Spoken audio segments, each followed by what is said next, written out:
Kita semua bersyukur karena Tuhan sepanjang sejarah terus mengutus orang-orang kudus ke dalam gerejanya, ke dalam dunia ini.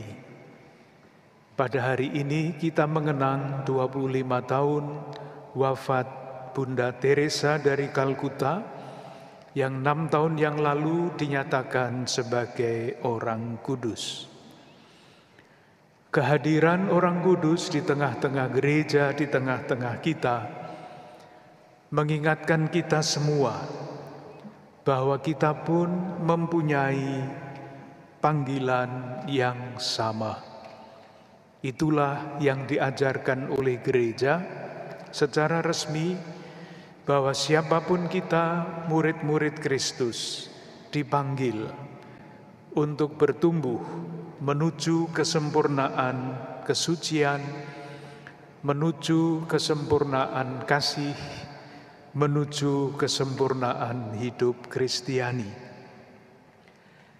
Dengan kata lain, kita pun dipanggil untuk menjadi semakin serupa dengan Kristus, atau bahkan menjadi Kristus-Kristus kecil pada zaman kita ini.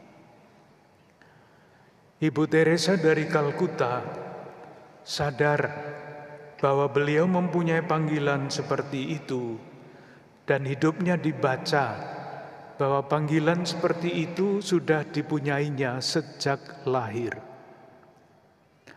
Beliau lahir tanggal 26 Agustus. Tetapi kalau ditanya Ibu Teresa, Ibu lahir tanggal berapa? Beliau tidak akan menjawab tanggal 26 Agustus, tidak.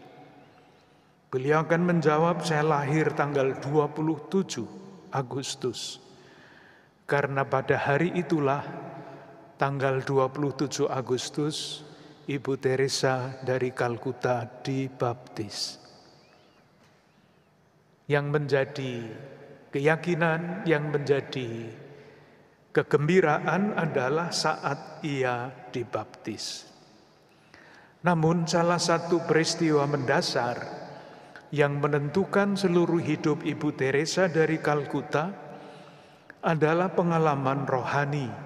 Pengalaman rohani mendasar di dalam salah satu perjalanan rohaninya. Di dalam perjalanan naik kereta api dari Kalkuta ke tempat kota yang lain, ia mendengar suara Yesus ketika Yesus berada di salib, "Aku haus." Maka di seluruh biara tarekat Ibu Teresa dari Kalkuta, kata itu selalu dipasang, "Aku haus," di mana-mana, karena itu adalah pengalaman dasar. Aku haus akan cinta kasih. Aku haus akan jiwa-jiwa, dan pengalaman dasar itu merasuk di dalam batinnya. Ia merasakan kehausan Yesus akan cinta kasih.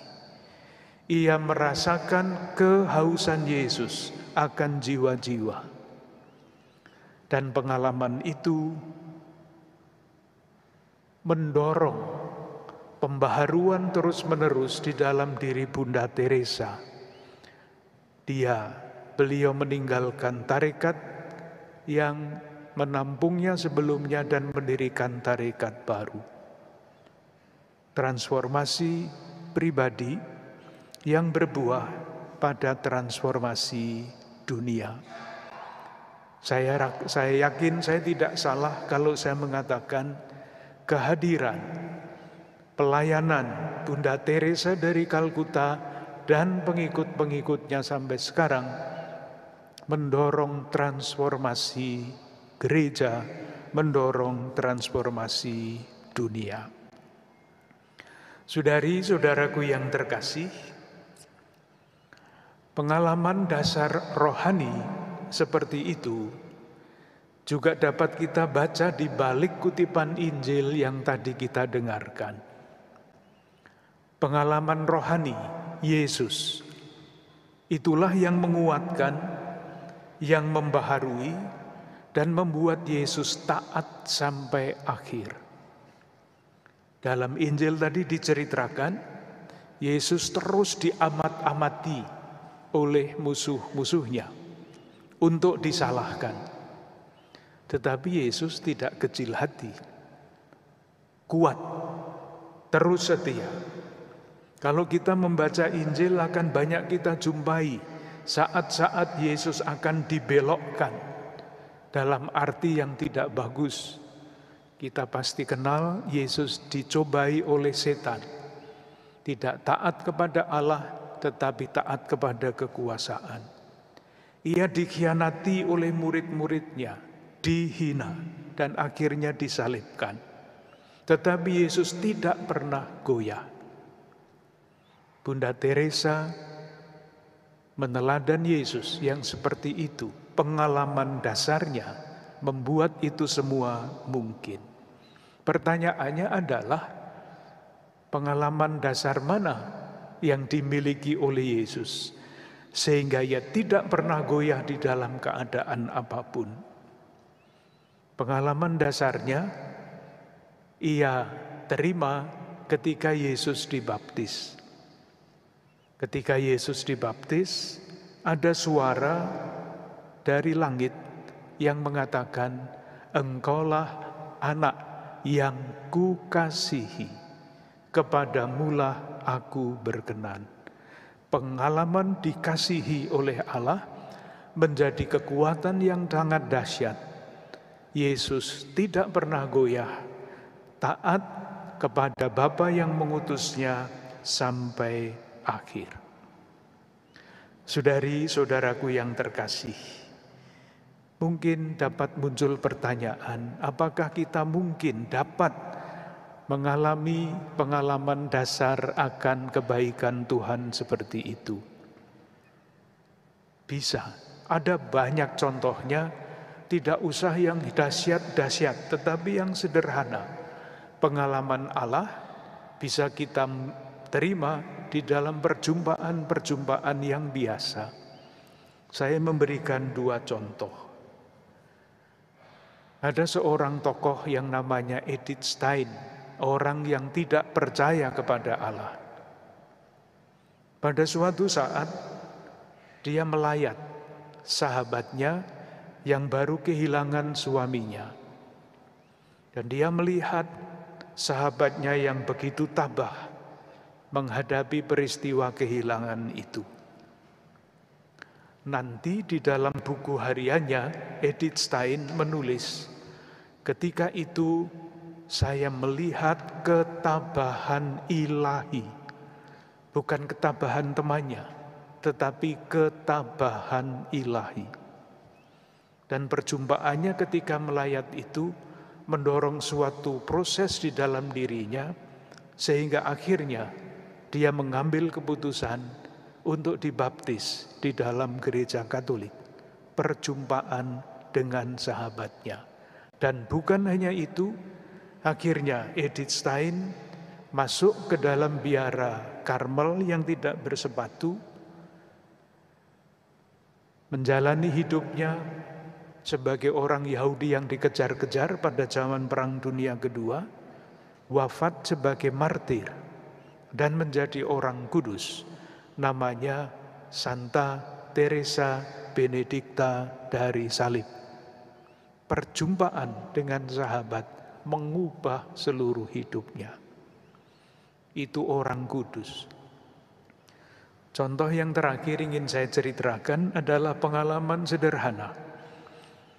Pada suatu hari saya berkunjung ke suatu paroki. Romo parokinya sedang membuat ujian baptis. Ketika kembali ke pastoran, Romo itu menceritakan kepada saya pengalamannya yang istimewa. Ia menguji baptis seorang bapak yang sudah sepuh, senior, dan dia bertanya begini dalam ujian, "Bapak, kenapa Bapak ingin dibaptis ke dalam gereja Katolik? Ini ujian." Jawabannya mestinya sesuai dengan yang diajarkan atau dalam katekismus. Seandainya jawabannya itu Romo, saya ingin dibaptis karena saya percaya bahwa Yesus Kristus penyelamat dunia. Pasti lulus dia. Tetapi bukan itu yang keluar sebagai jawaban. Bapak itu mengatakan begini, Romo, saya ingin sekali dibaptis ke dalam gereja Katolik karena saya senang sekali melihat orang Katolik pulang dari gereja. Tidak ada dalam katekismus apapun jawaban seperti itu. Tetapi itulah pengalaman. Pengalaman melihat orang Katolik pulang dari gereja, menggerakkan batinnya, mengajukan pertanyaan kenapa orang-orang Katolik pulang dari gereja menarik. Ketika ditanyakan kepada Bapak itu Romo kelihatannya rukun-rukun. Baru kelihatannya, apalagi kalau rukun sungguh-sungguh. Rupanya Bapak itu berasal dari komunitas agama yang tidak memungkinkan pulang dari tempat ibadah itu Bapak, Ibu, anak, cucu bersama-sama. Ketika melihat pemandangan seperti itu, muncul macam-macam pertanyaan di dalam dirinya. Akhirnya dia memutuskan untuk masuk ke dalam gereja Katolik. Pengalaman dasar, pengalaman rohani, mengubah, membaharui hidup orang. Marilah kita saling mendoakan dan kita mohon agar sabda yang setiap kali kita dengarkan, Ekaristi dan sakramen-sakramen yang kita rayakan, doa-doa yang kita panjatkan, terus-menerus membaharui hidup kita, agar kita menjadi murid-murid Kristus yang semakin tekun, semakin setia, menjadi Kristus-Kristus kecil di zaman kita, menjadi Teresa-Teresa kecil di tengah-tengah masyarakat kita. Dengan harapan itu, marilah kita lanjutkan ibadah kita.